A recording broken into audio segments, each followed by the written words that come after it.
नमो अरिहन्ताणं नमो सिद्धाणं नमो आयर्याणं नमो वज्रायाणं नमो लोये सौसाहुणम् अजर अमर विकल विकारी अविनाशी अनंत गुणधाम नित्य निरंजन भवदुख भंजन ज्ञान स्वभावी सिद्ध प्रणाम ज्ञान स्वभावी सिद्ध प्रणाम। जय बोलो अनंतानंत सिद्ध परमेष्ठी भगवान की जय।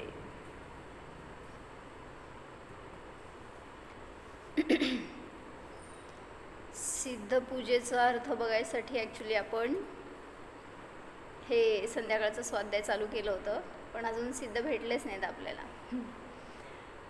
तर पहिला आपण विनयपाठचा अर्थ बघितला, नंतर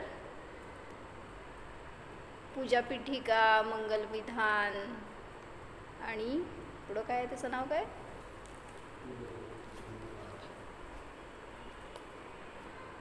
सगळ्याचे अर्थ बघितले आपण। पूजा प्रतिज्ञा पाठ त्याचा पण अर्थ बघितला। राहिलं होतं स्वस्ती मंगल पाठ, त्याचं काय असं समजण्यासारखं आहे अर्थ, तरी पण थोडंसं वर्णिजींनी काय घेतले वाचते, जे आपण म्हणतो ना, हां ते शुद्ध एक म्हणायला सांगायचं होतं मला। काय सांगितलं होतं, जे आपण आत्तापर्यंतचं सगळं संस्कृतमधलं बघितलं होतं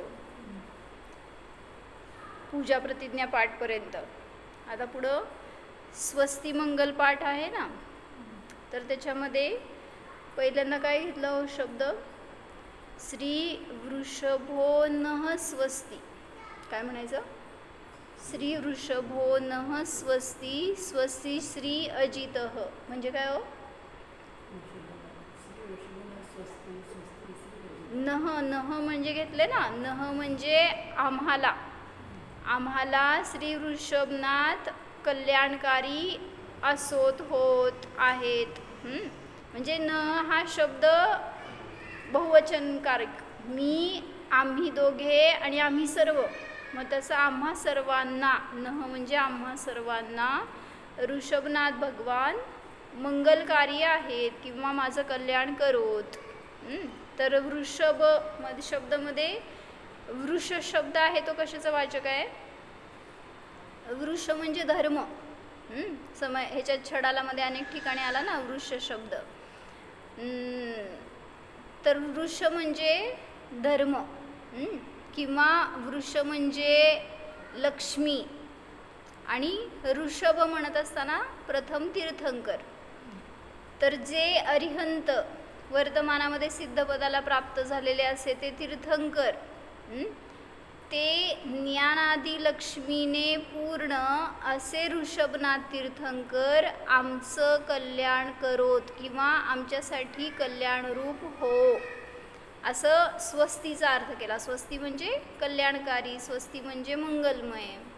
तर हे असे ऋषभनाथ प्रभू माझं नाही, आम्हा सर्वांचं, माझं म्हणलं असं तर अहम आला असा शब्द, नह आला तिथं आम्हा सर्वांचं कल्याण करोत। जसं आपण ह्याच्यामध्ये पण म्हणलो होतं ना मंगलाष्टक स्तोत्रमध्ये, काय शेवटचं पद काय होतं मंगलाष्टक स्तोत्रमधले, कुर्वन्तु मंगलाः, तेने काय होतं शेवटचं,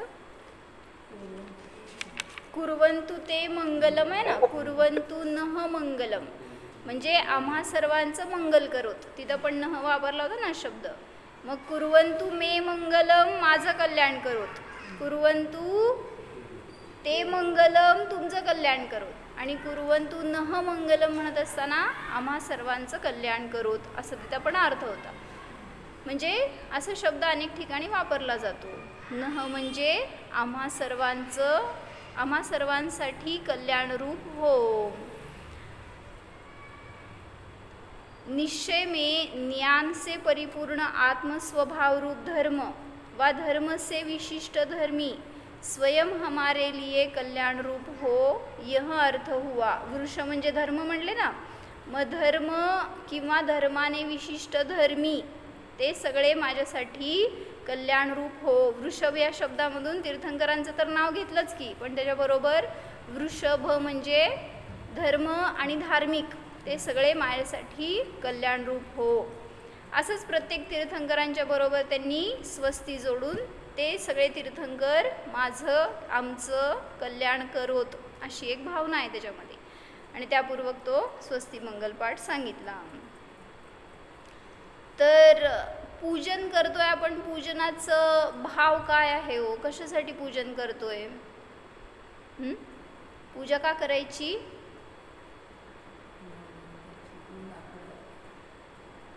हां, जसे भगवान आहे तसा मी आहे हे समजण्यासाठी त्यांच्याबरोबर थोडा वेळ घालवतोय ना आपण. नुसतं बसलात तरीसुद्धा त्यांच्या गुणांचं स्मरण करतोय, त्यांची भक्ती करतोय अंतरंगातून, तरीसुद्धा ते पूजाच म्हणली. शेवटी काय उद्देश आपला, असं काय द्रव्य इथनं तिकडं चढवणं याला पूजा नाही म्हणलं, ते करतो, द्रव्यपूजा आपल्याकडनं होतीये नाही असं नाही, पण त्याच्याबरोबर आपल्यामध्ये तसे अंतरंग परिणाम असायला पाहिजेत की मी भगवंतांशी जोडला गेलोय का. मग त्यांच्यासोबत थोडं असं अटॅचमेंट करायसाठी, त्यांच्याबरोबर थोडा वेळ घालवण्यासाठी आपण हे पूजन करतोय. तर त्या पूजेचा एक आनंद यायला पाहिजे हे सांगतायत. म्हणजे आपण जेव्हा आपण भगवंतांच्या निकट असतोय, आपल्या काय म्हणायचं त्या स्तोत्रातून त्या श्लोकांमधून आपण जेव्हा त्यांची स्तुती करतोय त्यावेळेस त्यांची भावभासना होती का आपल्याला. जसं आज सकाळी मी कल्याण मंदिर स्तोत्राचे 1-2 श्लोक म्हणत होते जेव्हा भगवंतांना फेरी मारत होते, त्यावेळेस तिथं असं त्यात एक कडवं आलं आहे, 5 नंबरचं काहीतरी श्लोक आहे त्याच्यामधला. तर त्याच्यामध्ये त्यांनी उदाहरण दिलं आहे, म्हणजे म्हटलं ना उदाहरणाशिवाय भावभासना नाही आहे. त्यामुळं सगळ्या श्लोकांमध्ये किंवा भगवंतांची स्तुती जिथं कुठं केली तिथं उदाहरणाच्या माध्यमातून तुम्हाला समजवलं जातं. कारण परिचिताकडून अपरिचिताकडं नेलं जातं. कोणी अरिहंतांना बघितलेलं नाही आहे आत्ता, किंवा बघितलेल्या असतील सुद्धा त्यांची महिमा त्यांना किती माहिती आहे. मग हे समजण्यासाठी म्हणून तुम्हाला उदाहरणं दिली जातात. मग त्यामध्ये सांगितलं की हे भगवान मी तुमची स्तुती करतो, पण कशी स्तुती करतो, माझ्याकडं काय शक्ती नाही आहे तुमची स्तुती करण्याची, मी माझ्या भक्तीने जेवढं मला माझं सामर्थ्य जेवढं आहे तेवढं सगळं लावून तुमची स्तुती करणार आहे. मग त्याला छान उदाहरण काय दिलं की जसं एखादा लहान मुलगा आहे आणि त्याला तुम्हाला सांगायचं आहे की समुद्र कसा असतो, कसं सांगणार हो. लहान मुलाला दाखवलं समुद्र समजा, आणि तो येऊन घरी एक्सप्लेन करतोय मी समुद्र बघून आलो, कसं करणार छोटा मुलगा. विस्तीर्णताम कथयती स्वधियांबुराशे, म्हणजे निजबाहुयुगाभ्याम असं सांगितलं. बालम न किम कथयती स्वधियांबुराशे, आहे का असलं. अभ्युद्गतोऽपि तव नाथ जडाशयोऽपि कर्तुं स्तवं लसदसंख्यगुणाकरस्य बालोऽपि किं न निजबाहुयुगं वितत्य विस्तीर्णतां कथयती स्वधियांबुराशे. मस्त सांगितलं. एवढं काय म्हणलं, छोटा बालक जर त्याला समुद्राचं वर्णन करून सांगायचं आहे तर त्याच्या बुद्धीच्या मानाने तो ट्राय करतोय तुम्हाला सांगायचं. काय केलं त्यांनी, म्हणले 2 हात पसरवले आणि सांगितलं की इतका मोठा समुद्र आहे. केवढा आहे समुद्र, किती त्याचे हात किती लांब, तेवढा समुद्र असतो बरं का. मग तुम्हाला काय समजलं, ज्यांनी त्याच्या हाताकडे बघितले त्याला समुद्र समजलंच नाही, पण त्याचे भाव, त्याची बुद्धी, त्याला काय सांगायचं आहे ना ते त्याची सगळी स्तुती तशी, जसं तो ते वर्णन करतोय समुद्राचं की माझी बुद्धी एवढी आहे आणि असं इतका मोठा समुद्र आहे, असं त्यांनी 2 हात पसरवून सांगितलं.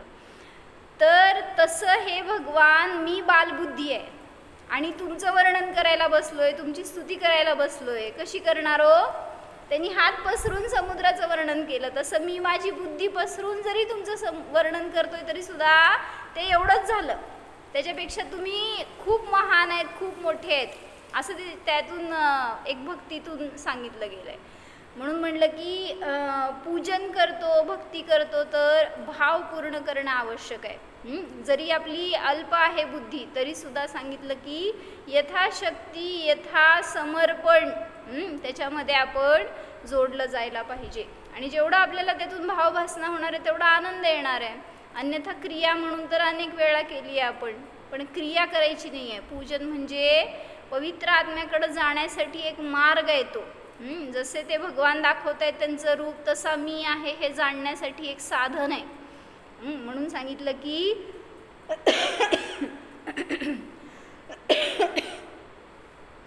अनादिकाल से जीव ने एक बार भी पुण्य का आदर भाव छोड़कर परमात्मा की पूजा नहीं की.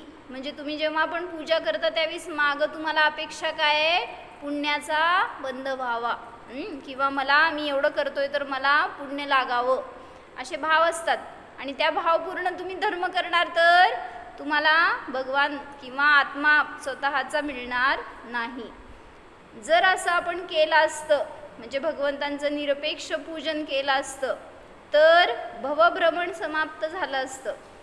आत्मदेव में आदर आने पर फिर संसार का वास अधिक नहीं रहता, क्योंकि संसार में आदर नहीं तो उसके काम रुचि से कैसे करेगा.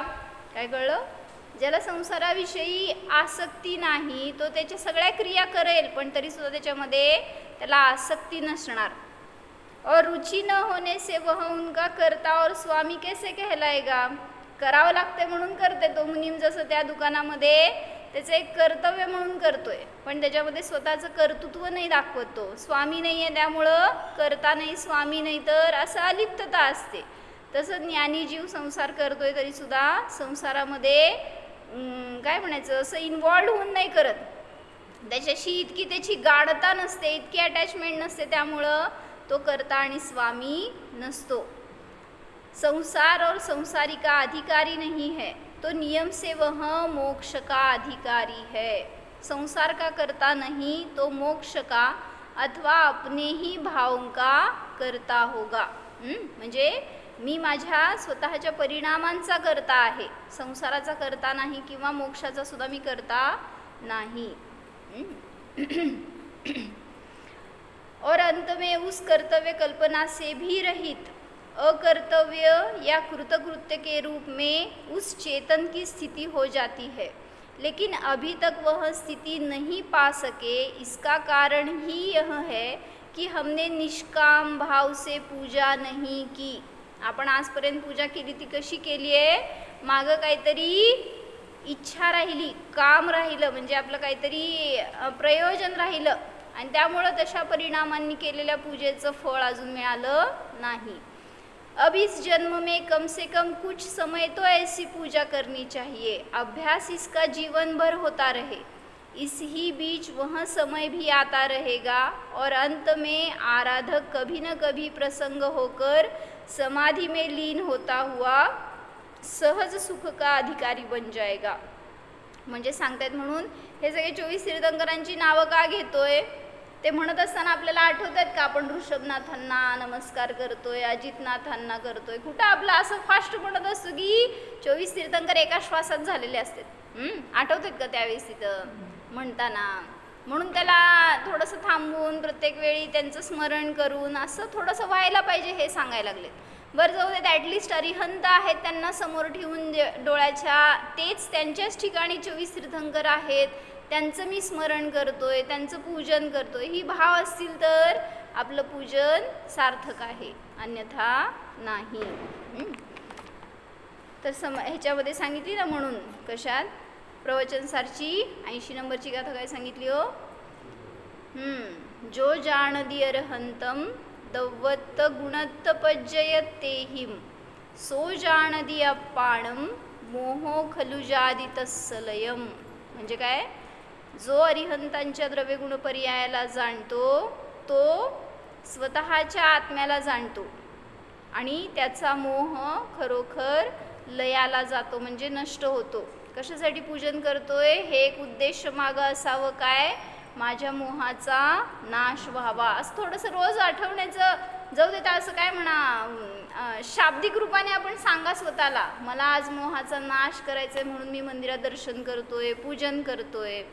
कारण इतके संस्कार आहेत ना संसाराचे, मोहाचे, बहिरंगामध्ये, त्यामुळं आल्यावर इथं आपल्याला ते प्रयोजन लक्षात राहत नाही. म्हणून स्वतःला असं काय म्हणायचं, एक टार्गेट द्या की मला निर्मोहतेसाठी ही साधना करायची आहे. मी जे काय पूजन दर्शन करतोय त्याच्यामध्ये मला माझा निर्मोह स्वभाव दिसावा. मी मोहामध्ये स्वतःला विसरून गेलोय, तर त्या मोहाचा नाश होण्यासाठी मी हे सगळं करतोय, असे भाव असतील तर आपण करणं योग्य आहे. द्रव्य गुण पर्यायों से जो अरिहंत को जानता है वह अपनी आत्मा को जानता है, क्योंकि अरिहंत की शुद्ध आत्मा जैसी है स्वरूप से हमारी आत्मा भी वैसी है, उसमें लेश मात्र भी फर्क नहीं है. अतः अरिहंतों को जानना अपनी आत्मा को ही जानना है. अपनी आत्मा को जानना सो अरिहंत को जानना है. म्हणूनच म्हटलं जातं ना, जो आत्म्याला जाणतो तो परमात्म्याला जाणतो, किंवा तो सर्वज्ञांना जाणतो, आणि जो सर्वज्ञांना जाणतो तो स्वतःच्या आत्म्याला जाणतो. सो ऐसे अरिहंत को मन में विचार कर यह ध्यान में लावे, मानो समूह शरण में बैठे साक्षात तीर्थंकर के दर्शन हो रहे हैं, उनकी दिव्य ध्वनि हो रही है और मैं सुन रहा हूँ. वहीं और अनेक रुद्धिधारी ऋषिश्वर, उत्तम, मध्यम, जघन्य, भव्य श्रावक श्राविकाएं भी बैठी हुई भगवान की दिव्य ध्वनि का पान कर रही है. कुठं? समोशरणामध्ये साक्षात आपण बसलोय असं एक भाववासना करा, हे सांगायले. जेव्हा आपण भगवंतांच्या समोर बसलोय त्यावेळीस साक्षात माझ्यासमोर भगवान आहेत, आणि सगळे इतर तिथं त्या समोशरणात बसलेले अन्य पण रुद्धिधारी मुनी, श्रावक श्राविका, मुनी, आरिका वगैरे अनेक जण आहेत, आणि ते सगळे मायाबरोबर दिव्यध्वनीचा पान करतायत. इस विचार में दो तरह की वृत्ति आत्मा की होगी. एक तो यह बाह्य दिव्यध्वनि आदि रूप, और दूसरी वह जहाँ न समोशरण है और न परमौदारिक शरीर है, किंतु वही एक चेतना पुंज आत्मा है जिसमें परम वीतरागता है, पूर्ण ज्ञान है. काय म्हणले? म्हणजे बहिरंगामध्ये दिव्यध्वनी रूप एक अवस्था आहे, आणि एक बहिरंगामध्ये त्यांचं रूप आहे, जे की काय म्हणायचं, शरीराने सहित आहे ते मूर्तिक रूप, आणि जे आत्मा आहे त्यांचा तो अमूर्तिक रूप. असं दोन प्रकारांनी भगवान तिथं दिसले का आपल्याला, आणि मग तिथं त्यांना आपण नमस्कार करतोय, तर ही भावना असावी मनामध्ये की मी कोणाला नमस्कार करतोय? ज्यांचं समोशरण नाही, ज्यांचं परमौदारिक शरीर नाही, बस एक चेतनापुंज आहेत असे ते भगवान, आणि तसा माझा शुद्धात्मा, आणि मग त्याला मी नमस्कार करतोय.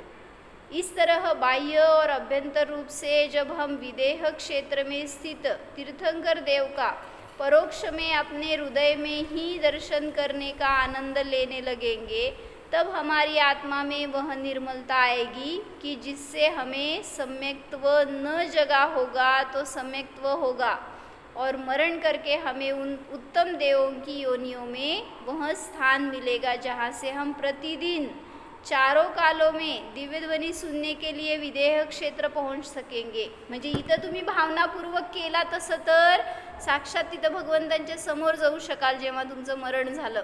म्हणजे म्हणून तर आयुष्यभरामध्ये जी भावना करतो तशा प्रकारचं फळ मिळतं.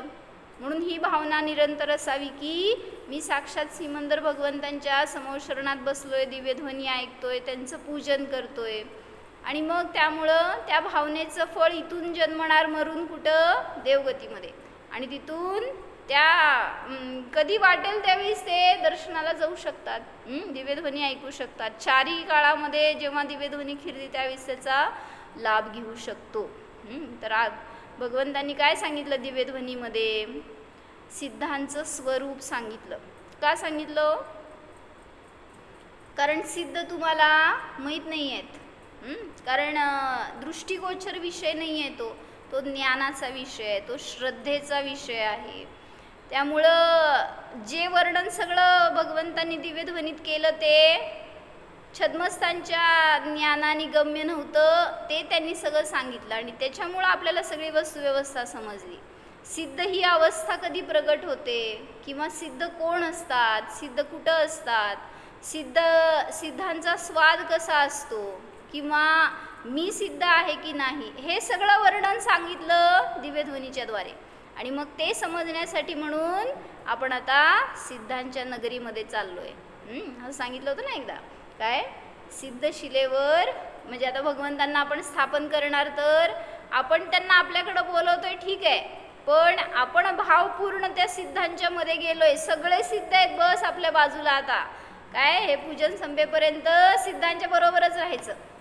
सगळ्या सिद्धांच्या मध्यभागी आपण बसलोय, ही भाववासना असावी आपल्याला. आणि मग त्यांचा एक आनंद कळेल आपल्याला. म्हणजे विचार करा की असं एक मी फील केलं की समजा आपण स्कूलमध्ये होतो त्यावेळी सगळे तिथं बसलेले असणार काय स्टाफ रूममध्ये टीचर्स आपले, आणि मग त्यांच्यामध्ये आपण गेलो तर आपण एकटे आणि सगळे टीचर्स. मग तिथं कसं वाटतं आपल्याला,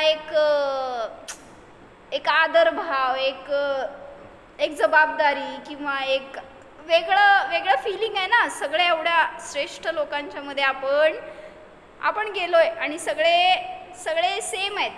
असं नाही की कोण माझं आहे, कोण परकं आहे, कोणी लहान आहे, कोणी मोठं आहे, असं नाही. सगळे टीचर्स आहेत ना, सेम आहेत सगळेजण.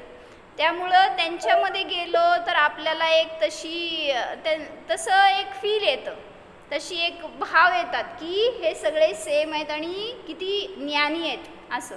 मग तसं म्हणलं इथं पण आपण त्या सिद्धांना बोलवतोय किंवा त्यांच्यामध्ये आपण जातोय म्हणा. तर विचार करा की ज्ञानातून आपण जिथं आहे तिथं सगळे सिद्ध आहेत किंवा आपण सिद्धांना आपल्यामध्ये बोलवलंय, तर अनंत सिद्ध माझ्या हृदयावर आलेत आणि मी असा त्यांना अनुभवतोय. बहिरंगामध्ये ते सिद्ध. आणि मग तसा माझा आत्मा सुद्धा मस्त सगळ्या कर्मांनी रहित शुद्ध सिद्ध स्वरूप आहे. आणि मग सगळे सिद्ध कसे आहेत, असे प्रसन्न आहेत, आपल्यामध्ये लीन आहेत, कोणाबद्दल कोणाशी कसले रागद्वेष नाही, कोणाचे विकल्प नाहीत. इतकी सुंदर साधना आहे सिद्धांची. आणि मग बस आत्मा आहे, ज्ञाता आहे, एवढ्याच अनुभवन चालू आहे. आणि मग अशा त्या उत्कृष्ट श्रेष्ठ ज्ञानी सिद्धांच्या मध्ये मी सिद्धात्मा आणि मग मी पण त्यांच्यासारखा असं म्हणून जाणीव करत असताना आपल्याला खरोखर सिद्ध स्वरूप समजणार. कारण सगळ्या त्या ज्ञानी टीचर्सच्या मध्ये गेल्यावर आपल्याला सुद्धा एक ज्ञानाची महिमा येते ना आपल्याला, की आपल्याला ह्यांनी शिकवलंय किंवा माझ्याकडे पण ह्यांचं ज्ञान आहे, अशा ह्यांच्यासारखं ज्ञान आहे. तसंच इथं पण सिद्धांच्या मध्ये गेलोय आपण, तर त्या सिद्धांसारखाच मी आहे, जसे सिद्ध आहे तसा मी आहे. त्यामुळं असं एक विचार करा की हे सांगितलं की त्यांनी आत्ता जेव्हा भगवंतांचं दर्शन करतोय समोर त्यावेळी समोर शरणात बसलोय, पण समोर शरणामध्ये सगळ्या छद्मस्थांच्या मध्ये आहे आपण. तिथं फक्त वितरागी भगवान सोडलं तर बाकी सगळे आपल्या बरोबरचे छद्मस्थ आहेत. पण इथं तर साक्षात आपण सिद्धांच्या मध्ये बसलोय, तिथं बाकी कोणी नाही आहे, सगळे सिद्ध आहेत बस. मुलगी नाही, मुलगा नाही, जातू नाही, जावई नाही, कोण नाही. कोण आहे हो? सगळे सिद्ध आहेत. घरात गेल्यावर कसं बघायचं आता सगळ्यांना, आपण बसतो घरातच, सिद्धनगरीत जात नाही. त्यामुळं सगळे तिथं आपल्याला दिसणारे मोहीच दिसत आहेत. मग असं बघा, जाऊ दे आता, त्यांना सुद्धा सिद्ध बघा. म्हणजे एक दृष्टी येते अशी, जेव्हा आपण त्या सिद्धांचं खरोखर फिलिंग करणार ना, कसे आहेत ते सिद्ध. असं नुसतं ते इथं आल्यावर वाटतं, आठवतंय हो, तिथं घरी गेल्यावर कुठं विसरून गेलेलं असते सगळं, हो ना. मग कोणी चुकलं तर सिद्धात्मा म्हणतो का असं, मोलकरीण चुकली घरामध्ये, काय म्हणता, म्हणजे नीट साफसफाई केली नाही किंवा काय भांडी खरकटी ठेवली किंवा आज दांडीच मारली, सिद्धात्मा दिसतो का. म्हणजे तिथं तर आपण लगेच द्वेषी, रागीद्वेषी होऊन कशाही करतो. म्हणून सांगतात तिथं की जेव्हा आपल्याला असं सिद्धांचं पूजन करत असताना त्यांच्याशी एकमेक होणार ना आपण, किंवा तसा मी आहे हे अनुभवणार ना, त्यावेळेस काय म्हणायचं, असं स्वतःला इंडिकेट करावं लागणार नाही मी कोणाच्या मध्ये आहे, ते सगळे सिद्ध आहेत, हे सिद्ध आहे, ते सिद्ध आहे, नाही. फिलिंग येत जाते तशी एक, आपल्याला तसं तसं रूप दिसतं. जसं म्हटलं ना, ज्ञानीला सगळे जीव ज्ञानी दिसतात, कोणी अज्ञानी दिसत नाही, कोणी काय म्हणायचं मूर्ख दिसत नाही, कोणी अल्पज्ञ दिसत नाही, सगळे ज्ञानी दिसतात. मग तसं आपल्याला सुद्धा आता जोपर्यंत आपण सिद्धांच्या बरोबर आहे ना, तोपर्यंत सगळ्यांना सिद्ध बघा. कोण बसले माझ्यासमोर? कोण कोण बसलाय हो तुम्ही? सगळे सिद्ध आहात. त्यामुळं स्वतःला सिद्ध अनुभवण्याचा भरपूर प्रयत्न करा, जोपर्यंत आपलं हे सगळं वक्तव्य पूर्ण होत नाही तोपर्यंत. खूप सुंदर आहे हे पूजन हे, आणि त्याचा अर्थ पण. तर जे जिनेंद्र अर्चनामध्ये आहे ना, संस्कृत सिद्ध पूजा,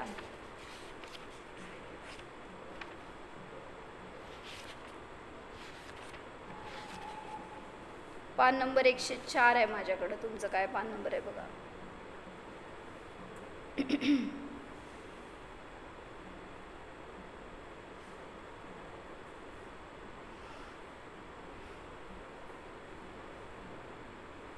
आजपर्यंत आपल्याला भगवंतांचं दर्शन का नाही झालं? मी काल असं एक शॉर्ट व्हिडिओ बघितला होता हो. ते काहीतरी सावता माळी होता ना, कोण विठ्ठलाचा भक्त. तर त्याचं स्टोरी होती त्याच्यामध्ये, त्याची भक्ती कशी असते याच्यासाठी म्हणून. म्हणजे छान दाखवलं होतं त्यांनी की त्या सावता माळीला, तो एक शेतकरी असतो आणि त्याची एक छोटी मुलगी असती, ती एक 3-4 वर्ष 4-5 वर्षाची अशी. आणि त्या वडिलांची भक्ती इतकी असती ना देवाप्रती त्यांच्या, तर ते तिच्यावर पण संस्कार बिंबले गेले होते. आणि वडील काय सांगतील ते तिच्यासाठी तू पूर्व दिशा असं. मग ते सगळे गावकरी निघाले होते विठ्ठलाच्या, काय म्हणायचं ते पालखीला, काय म्हणायचं नाही, दिंडी असती, पालखी असती, किंवा काय म्हणायचं 8 दिवस काय असतं हो पंढरपूरला? वारी. हां सॉरी, वारी शब्द येईना माझ्या तोंडात. तर ते वारीला सगळे निघाले होते गावातले. आणि मग सगळ्यांनी ह्याला पण म्हणले चल. तो म्हटला की प्रपंचाला अर्धवट सोडून किंवा प्रपंचामध्ये माझी गरज असताना मी सोडून येणार नाही, माझा विठ्ठल माझ्याजवळच आहे, असं त्याची भक्ती. मग ते सगळे गावातले ओरडले, आम्ही काय मूर्ख आहे का सगळे तिथं जायला, इथं जाय. तर म्हटले तुला शाणा लागून गेला. त्याला सगळेजण असं घालून पाडून बोलत असतात की कसली तुझी भक्ती, कसला तुझं विठ्ठल, आम्ही चाललो म्हणले सगळेजण. आणि तो आपल्या मतावर ठाम असतो की मला माझं कार्य इथं महत्त्वाचं आहे, तर हे सोडून मी नाही येणार. आणि एक दिवस त्याला स्वप्नामध्ये विठ्ठल आले आणि त्यांनी त्याच्या ॲक्च्युली काय म्हणायचं, मळ्यामध्ये पाणी नसतं, त्यामुळं पीक नसतं, त्यामुळं त्याचं सगळी हालाखीची परिस्थिती असते. घर नीट नाही, त्या घराला छप्पर नाही, खायला 2 टाईमचं नीट अन्न नाही, घरात काय मालमत्ता नाही, असं सगळं हालाखीचं जीवन असतं त्याचं. तर रात्री तरी पण तो त्यातनंच प्रयत्न करून काय काय काढत असतो, भाज्या फळं वगैरे. पण ते जे फळं भाज्या येत असतात ते कुजलेले, सडके किंवा असं काय कमी क्वालिटीचे असले येत असतात. त्यामुळं तो काय करणार, पण तो फार निरपेक्ष असतो, मला फार चांगलं मिळावं, धन मिळावं असले काय भाव नसतात. आणि मग तो जी भक्ती करत असतो ना, सगळं कार्य करत असताना त्याची भक्ती चालू असते. त्या मळ्यातलं कार्य असू दे, घरातलं कार्य असू दे, त्या मुलीबरोबर असू देत, सतत त्याचे ते भक्तीचे स्वर किंवा तसं एक सारखं तिला संबोधन किंवा आपल्या आपल्या धूनमध्ये तो. तर एकदा काय झालं, स्वप्नामध्ये येऊन विठ्ठलाने सांगितलं की त्याचा हात धरून घेऊन गेला तो आणि त्याला त्या नांगर उचलायला लावलं त्याला आणि एके ठिकाणी नेऊन स्पर्श केला आणि गायब झाला विठ्ठल. तर दुसऱ्या दिवशी सकाळी उठून हा मनुष्य ते नांगर घेऊन खरोखर नांगरायला सुरुवात करतो. तर बायको येऊन म्हणते की काय उपयोग आहे तुम्ही नांगरून, पाणीच नाही आहे शेतामध्ये तर काय पीक येणार आहे. मग त्यावेळेस त्यांनी काय ठरवलं, म्हणले मी शेतात विहीर खोदणार. आणि त्याला गावातले कोणीही मदत करत नसतात, सगळे त्याला विरोधी बाजूला असतात सगळेजण. आणि तो स्वतः एकटा अशी जिद्द धरून बसतो की मी विहीर खोदणार, पाणी काढणार आणि मळा सिंचणार, काय मळा फुलवणार असं. तर ती बायको म्हणती कोणीतरी मदतीला पाहिजे, एकटं कसं करणार. तो म्हणतो माझे 2 हात आहेत आणि माझ्याबरोबर विठ्ठल आहे, तर माझं काम सगळं होणारच. असं वाटतं का हो, मी करायलोय जे काय कार्य आत्ता माझ्याबरोबर सिद्ध आहेत, कुठलं सिद्ध तुम्हाला? ते विठ्ठल त्याला सारखं सारखं आठवतंय. आपल्याला सिद्ध कुठं आठवत आहेत? न ते सिद्ध आठवतात ना आपला सिद्ध आठवतो. तर तिथे त्याची भक्ती अशी की त्यांनी स्वतःहून ते खणायचं कार्य सुरू केलं आणि बायको त्याच्याबरोबर बस दोघांनी मिळून विहीर खणायचं कार्य सुरू केलं. आता गावातले सगळे जात असताना बघतायत की हा विहीर खणतोय, तर सगळे त्याची चेष्टा करतात. तुला काय पाणी लागणार आहे का? तू काय विहीर खणू शकणार आहे का? तुझी काय इतकी शक्ती आहे का? असं करून सगळ्यांनी त्याला निंदित केलं आणि ते निघाले सगळेजण. मग जात असताना ती छोटी मुलगी विचारते की हे कुठं चाललेत? मग ते वारीला चालले तर आपण पण जाऊ, आपण पण तिथं पांडुरंगाचं दर्शन करून येऊ. वडील म्हणाले की पांडुरंग इथं आहे आणि तोच आपल्याला सगळं सांगतोय, सगळं शिकवतोय, असं वगैरे त्यांनी वडिलांनी सांगितलं. मग त्यावेळेस ती हट्ट धरून बसती की नाही मला जायचंच आहे. मग त्यांनी सांगितलं की ते आपल्या धनीकडे चाललेत. कुठं? पंढरपूरला आपला धनी आहे. मग कोण धनी आहे आपल्या मळ्याचा? मग त्यांनी सांगितलं विठ्ठल. तिला नावसुद्धा माहीत नाही, पांडुरंगच नाव माहिती असतं, देवाचं नाव आहे, विठ्ठल म्हणजे माहीत नसतं. मग त्यांनी सांगितलं वडिलांनी की या मळ्याचा धनी विठ्ठल आहे. आणि मग ते सगळेजण तिकडं चालले. तर ती तिचं डोकं चालवती आणि काय करते माहिती? एका फडक्यामध्ये त्यांच्या मळ्यातलं जे काय आलेलं असतं ना, काय फळं भाज्या वगैरे सगळे जरा असं खराब झालेले असतील तरी सुद्धा ती सगळं भरून ती त्याचं पोटली करून आणून त्या एका मनुष्याच्या हातात देते वारीत निघालेल्या आणि सांगते की हे आमच्या धन्याला द्या आणि सांगा की एकदा मळ्यात येऊन जा आणि मळ्याची हालत बघ जरा आणि तुझं जरा असं काहीतरी इथं येऊन मदत कर असं सांगा म्हणते. आणि त्यांनी ती नेऊन ते त्या वारकऱ्यांच्या हातात दिलं. तर त्यांनी उघडून बघितल्यावर तर सगळ्यांनी तिची चेष्टा केली. असलं कुठं आम्ही चढवणार आहे का देवाला नेऊन, आणि आम्ही काय असलं नेणार नाही म्हणून त्यांनी सगळं काढून खाली टाकलं आणि सगळे त्याच्यावर तुडवत पुढं जाऊ लागले. मग त्यातनंच एक मनुष्य असतो जो ते उचलतो आणि त्यांच्याबरोबर जातो, तिथं नेऊन चढवतो, देवाला तो म्हणतो. मग तो घेऊन जात असताना ती सांगते तू विठ्ठलाला सांग की एकदा येऊन जा, एवढंच एक वाक्य म्हणते आणि माझं मेसेज तू देस त्यांना. मग तो म्हणतो हो मी सांगतो आणि खरंच जाऊन तिथं दर्शन करतो, ते ठेवतो त्यांच्यासमोर. त्याला कोणी जाऊ देत नाही पुढं तसलं चढवतोय म्हटल्यावर त्यांनी नकळत सगळ्यांच्या जाऊन त्या विठ्ठलाच्या पायाशी तरी ठेवलं, नमस्कार केला आणि सांगितलं की असं असं सावतामाळीच्या मुलीची तुम्हाला विनंती आहे, तुम्ही घरी येऊन जावा, मळ्यात येऊन जावा, तिची खूप इच्छा आहे म्हणतो आणि निघाला बाहेर. आणि मग इकडं आल्यावर ती लगेच त्याला धरती लहान मुलगी आणि विचारती काय झालं, विठ्ठल आले नाहीत का तुमच्याबरोबर? मग तो काय सांगणार, तो म्हणतो यायला लागलेत. मग यायलेत म्हटलं तर तिने अन्न पाणी सोडून तशीच वाट बघत बसली. म्हणजे एक भक्ती दाखवायची आहे मला त्यातनं की भक्ती त्यांनी कशी केली आणि आपण कशी करतो ह्याच्यासाठी. तर ती म्हणाली की आई बोलवायला आली चल जेवायला. ती म्हणाली की नाही विठ्ठल आले की मी त्यांच्यासोबतच बसणार जेवायला. मग ती म्हणती नाही येत नसतात ते, त्यांना काम असतात किंवा असं. ती टाळती तिला, पण ती त्या मळ्यातले जाऊन फुलं आणती, त्यांचा हार करती, ते काय तिच्याकडे खेळणे असते ते सगळे सजवून ठेवती. नाही मला विठ्ठल येणारच आहेत. आणि ती तशी बसून राहिली. सकाळची संध्याकाळ झाली. वडील शेतातनं परत आले तर तिला विचारतात जेवली का, तर ती आई सांगते की नाही ती विठ्ठल आल्याशिवाय जेवणार नाही म्हणते. मग ते तिला समजवतात ते येणार नाही, त्यांच्याकडं प्रपंच त्यांचं जास्त काम नाही, मी त्यांनी आल्याशिवाय पाणी सुद्धा पिणार नाही. असंच ती बसून राहिली माहिती का. तिच्या समोर तिच्या तोंडाला लावलं तरी सुद्धा तिची प्यायची तयारी नव्हती. आणि मग असं 1 नाही 2 नाही 3 दिवस गेले. किती मुलगी छोटी, म्हणजे मला म्हणायचे असं त्यावेळी समर्पण असायचं, अशी भक्ती असायची.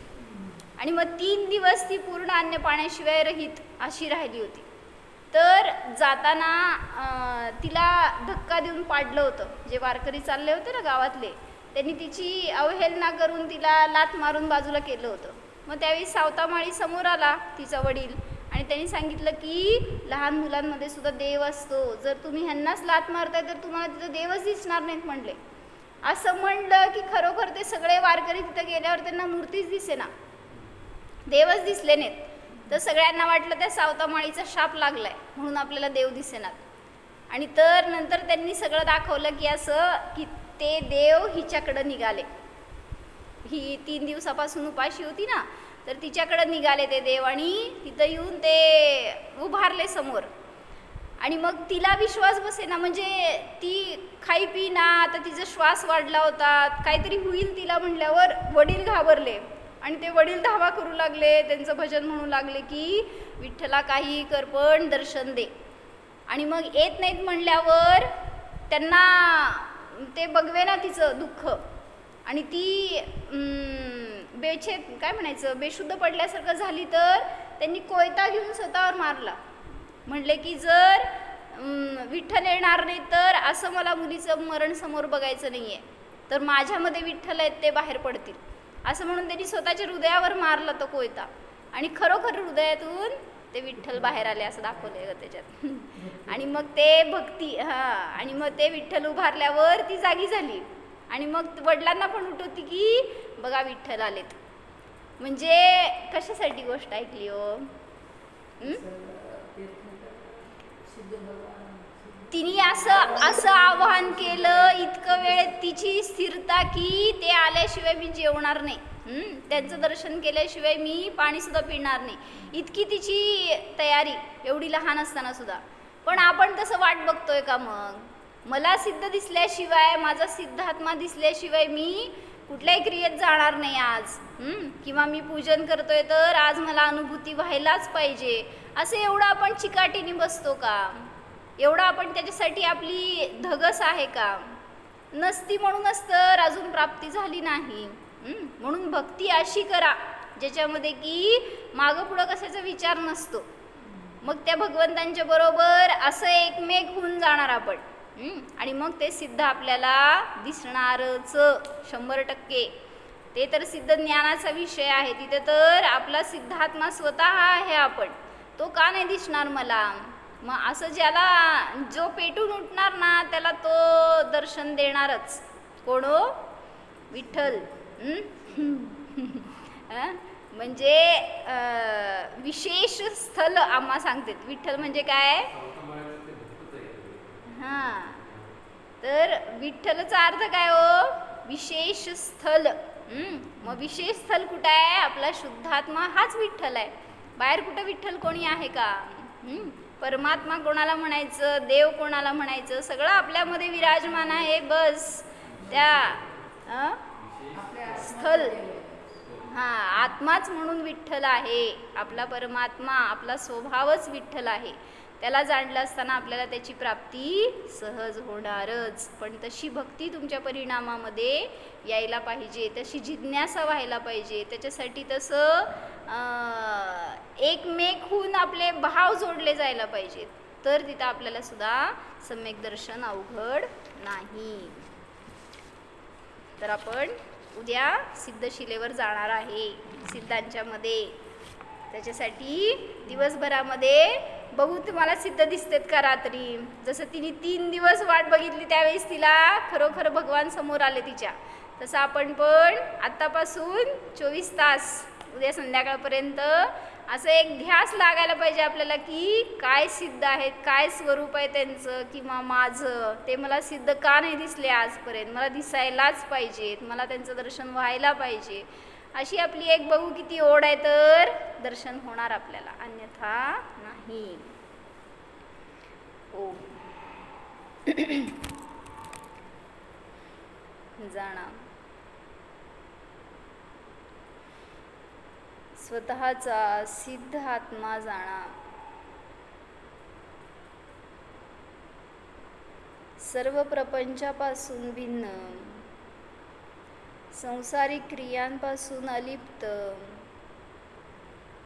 न्यायक रूप जाणा. हा मी शुद्धात्मा स्वयं सिद्ध आहे. ज्ञानाचा घनपिंड आहे. स्वयं केवल ज्ञान स्वरूप आहे. अशरीरी स्वरूपोहम सिद्धोहम.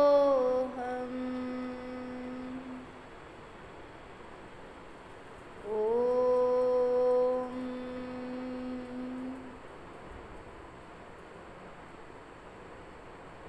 विसर. नमो अरिहंताय